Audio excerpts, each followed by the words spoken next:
Okay. Stop it. Stop it. Stop it. Stop it. Stop giving excuses. Stop making excuses for Anthony Joshua. Stop it. Can you please stop it? Because it's getting out of control. You know, one thing I hate when it comes to boxing fans is they love giving excuses, especially when a fighter who was unbeaten loses for the first time. I've been watching boxing for half my life, since I was a child, okay? And one thing I could tell you is whenever an unbeaten fighter loses, if you go online, if you go on social media, if you talk to boxing fans in person, you talk to your relatives or whatever, there's always somebody in the group on social media, somebody, you know, one of your friends, one of your mates who are coming up with excuses as to why this person lost, as to why. And they're doing this, of course, with Anthony Joshua. Now, the problem I have with and the reason I hate when boxing fans come up with excuses is because when you come up with excuses, you discredit the guy who beat the guy. You get what I'm saying? All these boxing fans that are coming up with excuses as to why Anthony Joshua got knocked down 25 times against Andy Ruiz and lost in humiliating fashion against Andy Ruiz. All these boxing fans who are giving these excuses are all discrediting Andy Ruiz. They're acting like he just got lucky, basically. He just got lucky. That's what they're basically trying to say. Oh, because of these excuses is the only reason Andy Ruiz won. He got lucky, baby. Shame on all the channels out there that are giving Anthony Joshua excuses. I'm seeing a few channels out there that are making post fights or making fights about, videos about Anthony Joshua and are giving excuses as to why he lost to to Andy Ruiz. Shame on you. Let's not do this. Let's not discredit Andy Ruiz. And some of the excuses I'm seeing is, listen, ever since Anthony Joshua lost to Andy Ruiz, now there's people coming out saying that, he got a concussion in sparring. Apparently, Joey Dueco, a guy with no punching power, knocked out Anthony Joshua, right? Apparently, all these things happened. Apparently, Anthony Joshua injured his right knuckle. Apparently, he fucking injured his pinky. There's all these things, and it's funny because I could almost guarantee you, if Joshua would have done what he was supposed to do and knocked out Andy Ruiz Jr., I guarantee you would not be hearing Joey Dueco knocked out Anthony Joshua in sparring. Oh no, they would have paid hush money for Joey Dueco to shut the fuck up.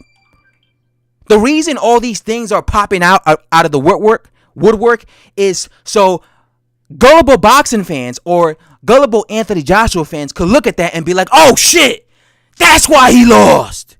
That's why he lost to Andy Ruiz. I knew he didn't look right. That's why he lost, right? That's why these news outlets are now reporting these news. So gullible fans like you, gullible Anthony Joshua fanboys, could eat that up and then use that as an excuse as to why Anthony Joshua got knocked the fuck out against Andy Ruiz. I'm telling you right now, had Anthony Joshua destroyed Andy Ruiz, Joey Dueco would have never come out. None of these bad things, none of these things that supposedly happened in training camp 6 weeks ago, 3 weeks ago, none of this shit would have been out in the public. Nobody would have said a peep. But they're only doing this because they want the gullible fans to feed into this and to think, okay, and to use this as an excuse, right? Some of the things I'm hearing is, I had a few people tell me, even to my channel, tell me that Anthony Joshua's he didn't look right. It was as if his drinks were spiked. Are you fucking kidding me? His drinks were spiked? His drinks were spiked. Before the knockdown, Anthony Joshua was doing fine. He was perfect. It was an even fight before the knockdown. Everything changed when Andy Ruiz dropped Anthony Joshua when he caught him with that fucking hook when he was exchanging with him. That's what made Anthony Joshua look weird and act a little off, because he got hit in the side of his head with an equilibrium shot. He was all over the place. He wasn't the same. Anthony Joshua himself admitted that he did not recover after the first knockdown. That's why Anthony Joshua looked like pure shit from rounds 3 till he got knocked out in, round 6, round 7. Not because his fucking drinks were spiked. It was because his fucking head got fucking hit against fucking Andy Ruiz with a flesh shot in his fucking forehead, and his equilibrium was all over the place. He was all over the place. He never recovered from that. That's why. Not because his fucking drinks were spiked. Like I said, look at the first 2 rounds. He was doing fine. He was like he always did. He was fighting like he always did. Okay? So get the fuck out of my channel telling me that his drinks were spiked. Trying to come up with that shitty excuse. You got channels out here saying it was a conspiracy. Fuck out of here with that bullshit. Anthony Joshua had all the fucking advantages. He was 6'6". He was in shape. He was fighting a short 6 foot tall heavyweight who was out of shape. This was the Anthony Joshua. This was a Matchroom DAZN fight. All the fights were DAZN fighters. This was an Eddie Hearn card. Oh, he was fighting in New York, so therefore, he wasn't himself. No. He had all the advantages. Okay? Andy Ruiz had 4 fucking weeks to prepare for Anthony Joshua. Andy Ruiz had 4 fucking weeks to prepare for Anthony Joshua. Motherfuckers act like he didn't have a short notice fight. He fucking signed to fight Anthony Joshua in late April, and they fought on June 1st. So we had the same amount of time that Anthony Joshua had. The fact is, Andy Ruiz beat Anthony Joshua because of his fucking timing. Because he was a better boxer. That's why.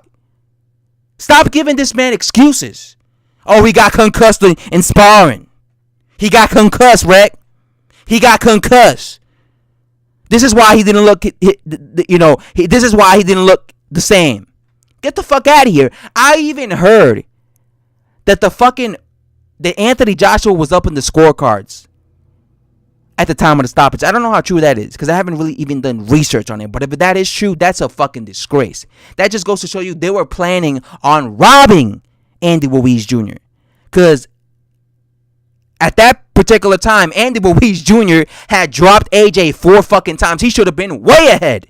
So if the judges actually had Anthony Joshua ahead at the time of the stoppage, that is the most corrupted matter of fact, I'm going to do more research on that. That is the most corrupted bullshit ever. Okay? The fact is, Joshua lost because Andy Ruiz was a better fighter. That's why. Stop giving him excuses. Stop it. I hate excuses. I hate it. That pisses me off more than anything. Give Andy Ruiz his credit. He beat AJ fair and square. He beat him fair and square. Get over it. Get over it. That's all I have to say, guys. I'm out. Thanks for watching.